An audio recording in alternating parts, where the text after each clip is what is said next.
Welcome to Neurodivergent Pulse, where we explore the often misunderstood world of neurodivergence with experts, parents, teachers, and therapists. Grounded in lived experience, each bite-sized episode gives you something practical to try. I am your host, Laetitia, AI expert, neurodivergent mom and founder of Understanding Zoe. This podcast is recorded on Daryl country. I acknowledge that sovereignty was never ceded.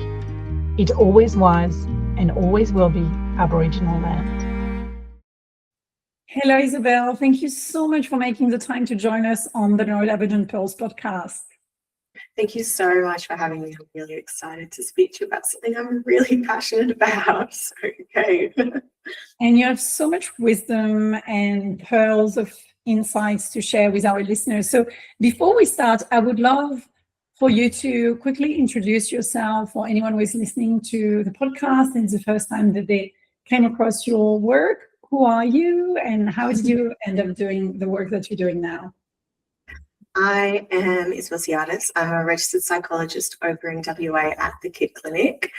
I need to think about what else to say now. You know, this is a question I should know because I say it all the time. I am very relationship focused, I think, and I've been very lucky with my previous roles before becoming a psychologist to have the opportunity to build a lot of relationships with a lot of different people, and especially with neurodivergent young people. So, I guess that's where I ended up. I actually, funny story, or not, you guys can decide. My mum's a speech pathologist, and so from day dot, I was working with her, supporting different young people with different communication differences. And so I really wanted to be a speech pathologist when I was younger. And then when it got to year 12 and I finished my exams, I was trying to figure out what I wanted to do. And my mum sat me down and she said, "You just want to be a speech pathologist because that's what I am. I think you'd be better as a psychologist." And she was right. I really enjoy it, unfortunately. So there you go. That's how I got into psychology, I guess. I love it. So you've been really in the space for quite some time, which really shows your dedication to care and your deep listening. Wonderful. Yeah. Thank you for sharing that. And you mentioned how you are really relationship-based, which is really the topic about today, which is how can we build relationship with neurodivergent young people and can work also for, older young adults and, but how can you share some example of moment where you build trust with young people and how and what made them feel safe and how can we really create those beautiful relationships in any way those individuals will present their communication needs? How can we really support them? I find trust a really tricky word, I'm not going to lie, because I think I don't know of any of the young people that I have the privilege to support actually trust me. I feel like they might be comfortable in our relationship and in the space that we've created together. However, I can't say whether they trust me or not. When they do give me the opportunity to show up consistently and might share something with me that they're not comfortable being shared with parents, for example, that's when I can kind of see, okay, maybe there is a level of trust here, or maybe I hope that this is coming from a place of comfort and not like they feel like they have to share it with me just because of my role and the explanation of what we do in sessions. But I think one situation, I guess, or one young person that not just one young person, with a lot of the young people that I support, there is this shift. For some, it might take 3 years, especially the PDAs that I support. It might take a really long time to build that connection. And then for others, it's a bit quicker. It just depends on the young person. But I've had young people come into sessions and just blurt everything out without me even prompting them. and just sit there and you go, okay, you're usually quiet for 50 minutes, so this is a change. Or I've had other young people where it's been very them-led, and then one day I might suggest something like, oh, that reminds me of this thing or that thing, or that's so interesting you brought that up because there's this theory called blah, blah, blah that it reminds me of, and they actually engage with that. That's when I can kind of see there's comfort. Well, that's what I hope is. But it's hard to speak to just one moment because you kind of see little snippets throughout, and then eventually you have a young person in session with you who is content with the fact that you'll be consistent in your responses, or content with the fact that there is a level of comfort and safety in the relationship, and that's all I can really hope for, to be honest. I feel like I've totally forgotten what the actual question is, so feel free to redirect me if you need. That's great. The question was about finding a moment. What you said is actually there is not so much a moment, it's something you build over time, and then you notice a subtle shift at some point, and that's where you may feel that there is a sense of safety and potentially a sense of trust, which is harder to interpret, which I really love your nuance over there. So I guess the follow-on question to that is, for anyone who's listening to this and may have struggled building relationship, healthy, safe, trustworthy relationship with PDA or any other neurodivergent individuals, how can they create that sense of safety? And I know we need to be patient, which is always a struggle for each and every one of us. But what are the things that you've seen based on your experience working to create or enable over time that sense of safety and trust? I think that there's a few things, right? There's all the theories and all the different formalized ways in which we can do this. So PDA Society has some wonderful things about building that connection and how to be, or ways of being with PDAs, for example. And then Yellow Ladybugs have some excellent ways of, supporting neurodivergent young people within their different resources through, there's so many resources out there. I was really lucky to do my prac in Department of Communities in WA, so Department of Child Protection, so working with kids in care. And one thing that they did present there as a way of being is the PACE approach by Dr. Dan Hughes, and it's playful, accepting, curious, and empathetic. And then so every interaction, that's just kind of what's in the back of my mind, that it's okay to be a bit playful. Playful actually, brings us back down to our regulatory kind of window of tolerance, or our ventral vagal and so forth. Curiosity is the biggest one for me. So curiosity being, I'm not going to put any type of explanation on what I see until a young person's kind of implied something, or until I know enough about the young person through what I've observed and what we've chatted about to be able to make hypotheses and get them to check and confirm whether or not they're accurate. Though the PACE approach, there was one that I am very connected with, as it does kind of encompass all of those pieces that are really important to engage the young person with. The key, I guess it's also attunement, just taking your time. Like you said, time is so important. You don't want to rush someone. I have a rule in my therapy room of, until a young person, and this is for all young people, even PDAs, until they say no to me, I don't push for any therapeutic work, because I want to make sure that they're able to give assent 100%, and that they can really lead the sessions in a way that isn't causing them further distress or anything like that. So yeah, time, PACE approach, attunement. You can tell when a young person's not having a good time, even those, if you know someone well enough, you can tell, even the really high masking young people, when they might not be having a super great time, or they might not want to be there. But lots of young people I support whose eyes go really wide, or you just see subtle shifts in their body language that will go from, colouring in to colouring and really tense instead. So it's just that curiosity again, being really patient, matching their energy, attuning with them, and just keeping an eye out for anything you notice, so that you're not being another demand, really, or being less of a demand.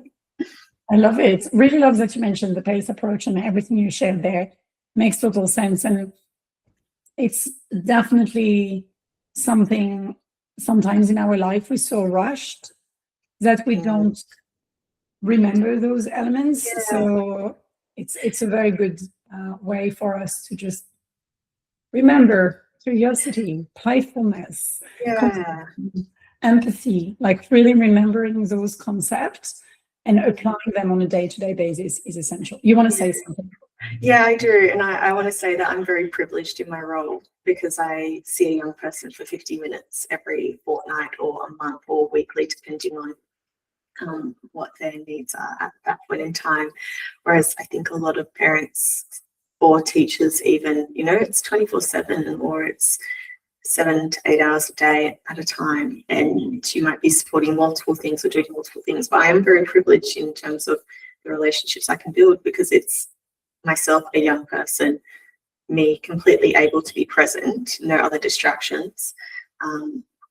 So it is a lot easier for me. I wanted to say that, as in I have less extraneous variables placed on me. So I think there does need to be a bit of compassion to ourselves as well sometimes when we don't get it right.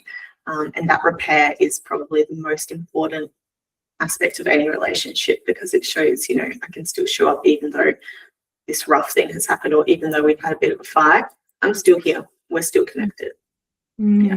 Yeah, definitely. The repair part is essential, which link us to the double empathy approach. And really, when we have expectations as parents, as teachers, potentially some therapists may have expectations, they may not, really be open to letting the child lead the session. How can they check whether their expectations are realistic and within the young person's capacity? It's really an important reminder, because this is again pushing some neuronorms onto different children who may have different support needs. And so I really want us to learn from you about this, and how could we do that? Can you offer any short scripts around curiosity, or can you offer any interaction style that may help? And we can, again, have an approach that is also highlighting for PDAer, because we have a lot of parents listening to the podcast who have PDAer children, and potentially because Understanding Zoe was born for Zoe with ADHD and PDAer. So I don't know if that's why. And being a PDAer myself as well, I've developed this monotropic brain hyper-focus on PDA. But whatever works for you to answer this question. Yeah, okay. So the double empathy and things we can kind of do or say or be in those moments, and acknowledging the expectations and so forth. I listen to a lot of books. I listen to a lot of books, and I can't remember which book. Low Demand Parenting, and I don't know if this is initially Amanda's own concept that she's come up with, or if she's adapted it from someone else. But she does talk in there about when we're placing a demand, there's an expectation under the demand, and under the expectation is the adult's need. And that was helpful. It finally gave me the words to be able to explain that to people, which was really helpful, because prior to that I would draw a really dodgy iceberg, and one for the child and one for the parent, and be like, oh, so you're here, or this is here. But now it's a bit easier with this one. I think in the moments, though, there is this, like, if you're leading from an authentic curiosity, for example, you're going to be leading from a place that is compassionate too. So you're going to be leading from a unbiased perspective where you are not assuming something based on other knowledge or other experiences that you've had with this young person or with other young people. And I think that's really valuable, being able to be curious from that unbiased perspective, because the curiosity is the key component of that double empathy in my experience, like giving the other individual the opportunity to share insights into the way that they communicate and the best way to connect with them is opening the floor for curiosity for that double aspect. So, oh, now that I know that you prefer to type rather than, use speech for X, Y, and Z, we're just going to be typing. Or now that I know that, I mean, actually, here's an example that's just popped up. I have a therapy voice, and I have a therapy voice for different age groups, and my younger age group, so the 4 to 7s, it's very like high pitched like this, it's really engaging, we're going to do this and blah blah blah. And I didn't even realize that I do it until one day a young person came in, it may have been our second or third session, and they just looked at me dead in the eye and they go, the voice that you do is really annoying. And I was like, oh, okay, that's really good to know. But now that I know that, I can use my normal voice again, which is so much easier for me. I think it's providing opportunities for feedback from the other young person, being curious with them about what is suitable for them, or hypothesizing with them if it is hard for them to deal with those, bigger questions or those interoceptive or open-ended questions. And then within all of that, having a mantra for yourself. And my mantra is, I know nothing. That's my mantra. So when I'm going into a conversation, it's I know nothing about them. Other ones that I've liked in the past are, I need to give the most generous perspective of this interaction. So I need to, if this individual, and this works really well with annoying siblings of my own, if they're being really annoying, I kind of sit there and I go, all right, what is the most generous explanation for them being so annoying right now? So, and then kind of, it can be really helpful. I think I'm very lucky that, like I said before, with sessions, it's 50 minutes every fortnight generally. And so it is really easy to leave demands at the door. And I'm very open and honest and transparent about how I work with young people, with families, prior to engaging with the young person themselves, just to ensure that everyone's on the same page. And there's no surprises when there's minimal therapeutic work being completed.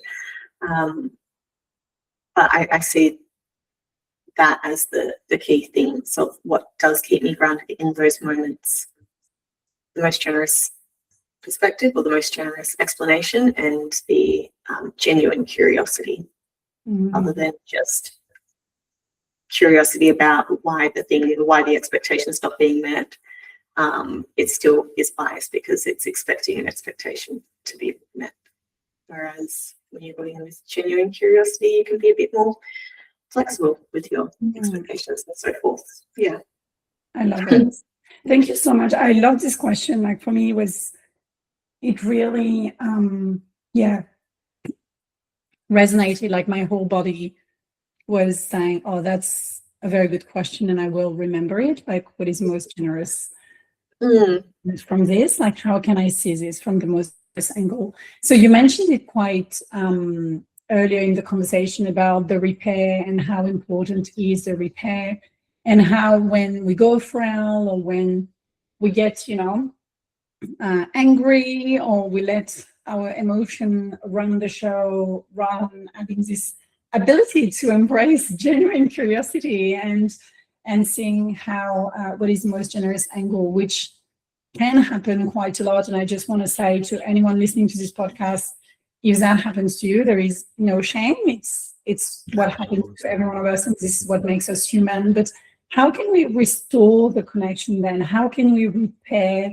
What are some example, either of script again, or question, or ways we could repair this relationship. I know in our family we sing this Opono. Oh, I never know how to say it. Like the Oponomo song, which is sorry, please forgive me, thank you, I love you.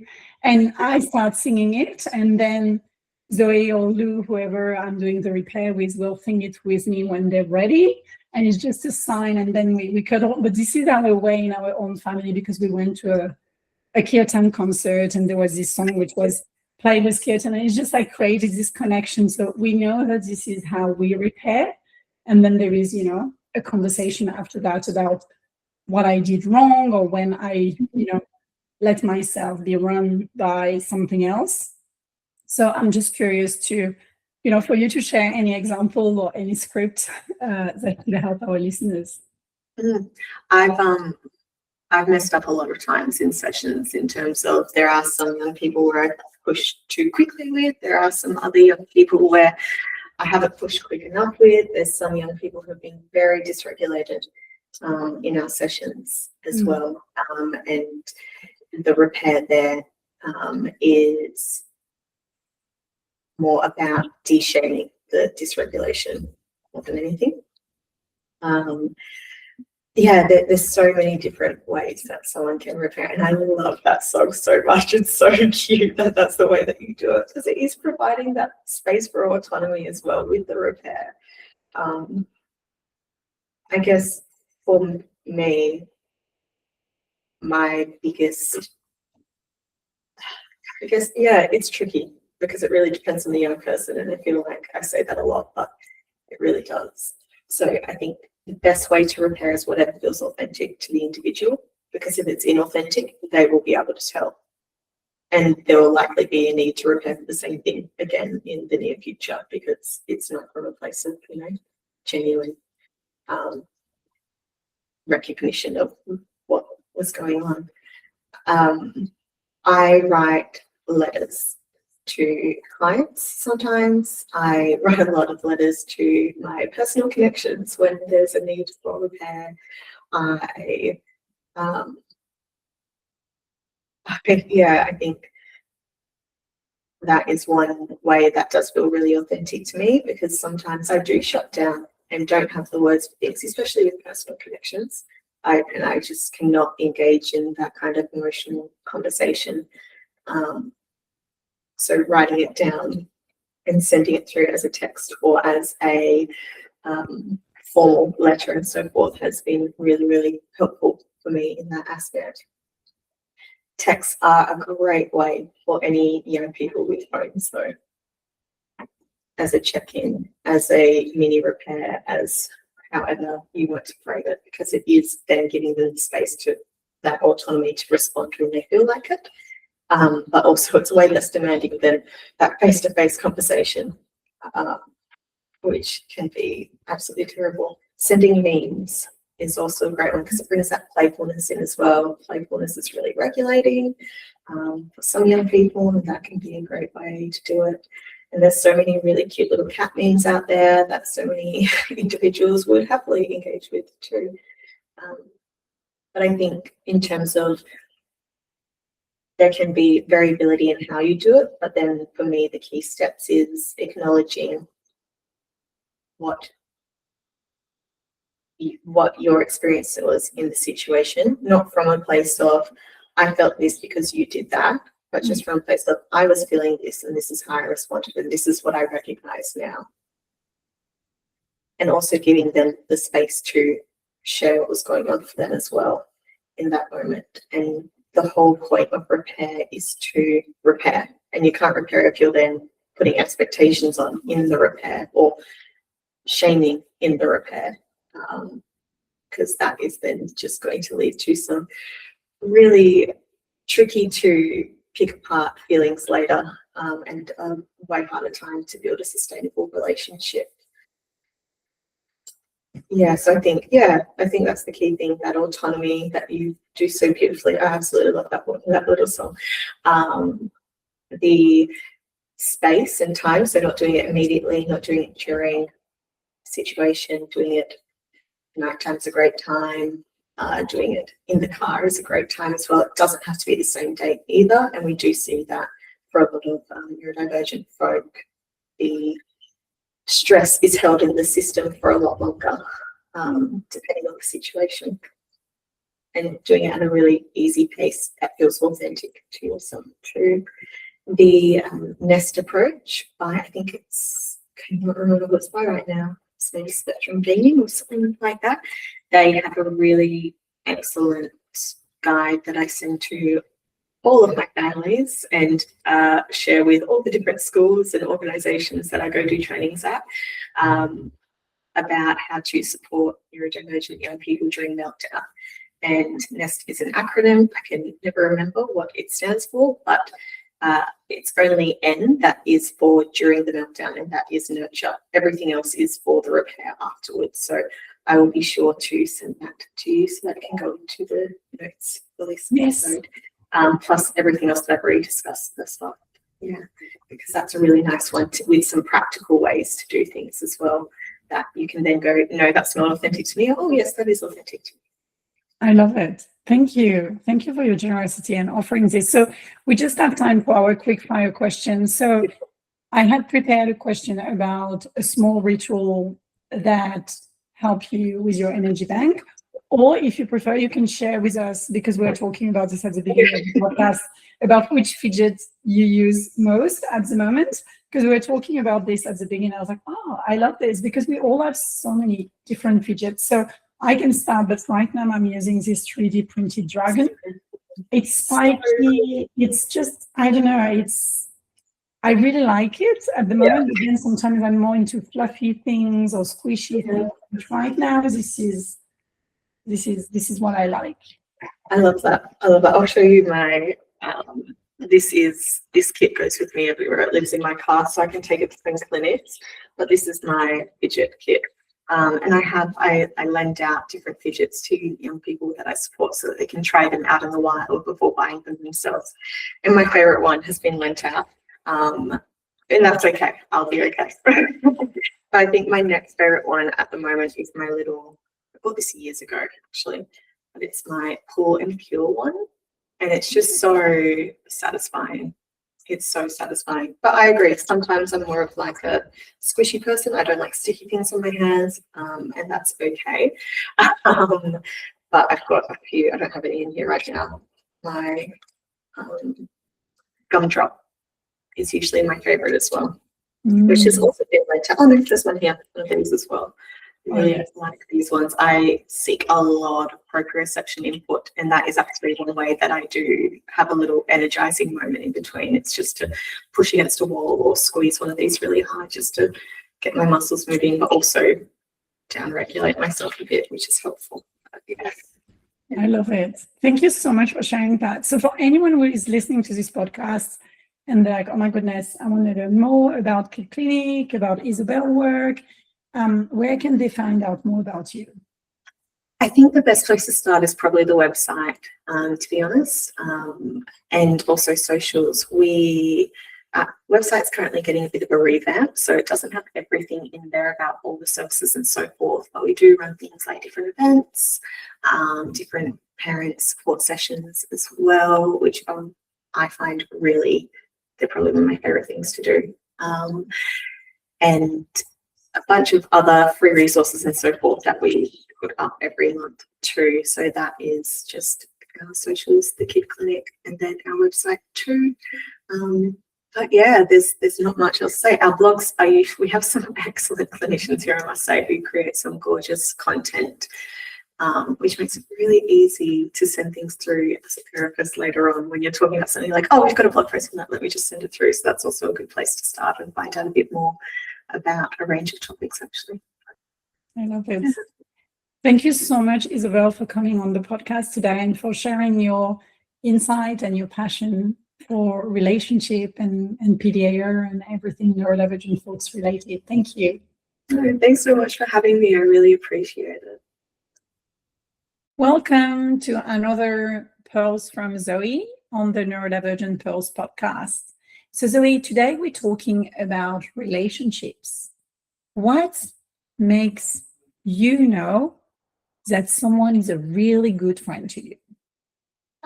When they actually understand my feelings and they don't laugh at me when I get stuff wrong. Thank you. That's a green flag friend. Yeah. And what helps you trust someone new, a new friend, a new person? When they look very nice, they smile at me and they tell me their name and they look very joyful. Okay. That helps you feel you can trust them? Yeah. Thank you for sharing. And what do you wish adults remembered about being themselves a neurodivergent kiddo? I think they should remember that they are all different and they don't know exactly what to do sometimes. And they can't do exactly what you know how to. Thank you. Thank you for sharing, Zoe. Bye. Bye, everyone.